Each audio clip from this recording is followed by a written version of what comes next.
पुरुषोत्तम मास महत मी कथा अते कथो। देवर्षि नारद ने भगवान नारायण से जिज्ञासा की, हे प्रभु, जब अधिक मास ने अपनी करुण व्यथा भगवान के सामने कही, तब भगवान श्री हरि ने उससे क्या कहा? कृपा करके विस्तार से बताइए।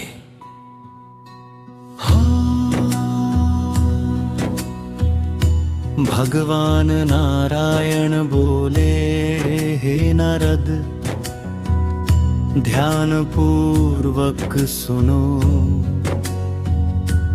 जब अधिक मास अत्यंत दुखी होकर भगवान के चरणों में गिर पड़ा और मूर्छित हो गया, तब भगवान के संकेत से गरुड़ उसे अपने पंखों से हवा करने लगे। कुछ ही क्षणों में अधिक मास को चेतना आई। वह पुनः विलाप करते हुए बोला, हे प्रभु, मेरी रक्षा कीजिए, मैं आपकी शरण में आया हूं, आप मेरी उपेक्षा क्यों कर रहे? उसकी करुण पुकार सुनकर भगवान विष्णु दयालु हो उठे। उन्होंने स्नेह से कहा, हे वत्सु, तो धैर्य रखो, शोक मत करो, तुम्हारा दुख अब दूर होगा। ये कहकर भगवान कुछ क्षण विचार में डूब गए और फिर बोले, हे प्रिया, अब तुम मेरे साथ चलो, मैं तुम्हें उस दिव्यलोक में ले चलता हूं जहां स्वयं भगवान श्री कृष्ण पुरुषोत्तम निवास करते हैं। वही तुम्हारे दुख का निवारण करेंगे। इसके बाद भगवान विष्णु अधिक मास का हाथ पकड़कर उसे गोलोक ले गए। यह गोलोक अत्यंत दिव्य और अलौकिक स्थान है, जहाँ केवल प्रकाश ही प्रकाश है। जैसे करोड़ों सूर्य एक साथ चमक रहे हों, वह लोक सभी लोकों से श्रेष्ठ, नित्य और परम आनंद से परिपूर्ण है। गोलोक का वर्णन करते हुए बताया गया कि वहां की भूमि रत्नों से बनी हुई है।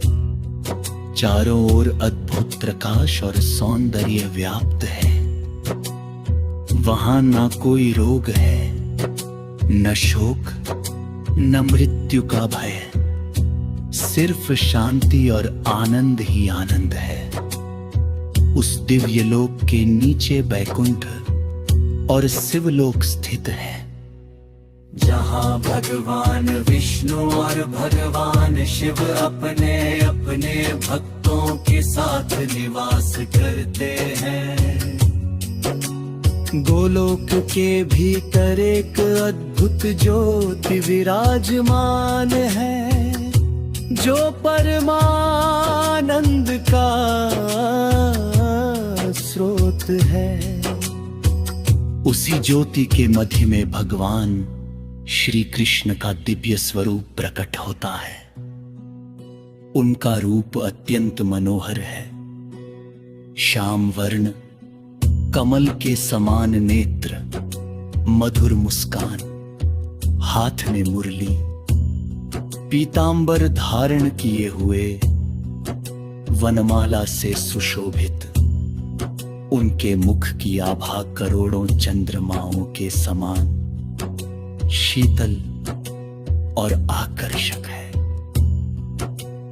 भगवान श्री कृष्ण वहाँ रासमंडल के मध्य विराजमान है। ऋषियां और भक्तगण है, वे पूर्ण पर ब्रह्म समस्त सृष्टि के आधार और सभी आनंदों के स्रोत है। वे भक्तों पर असीम कृपा करने वाले, निष्प्रह, निर्विकार और सर्वशक्तिमान है। भगवान विष्णु अधिक मास को उसी गोलोक में लेकर पहुँचे, ताकि वह स्वयं श्री कृष्ण के दर्शन कर सके और अपनी पीड़ा से मुक्त हो सके। यह दृश्य अत्यंत दिव्य और अद्भुत था।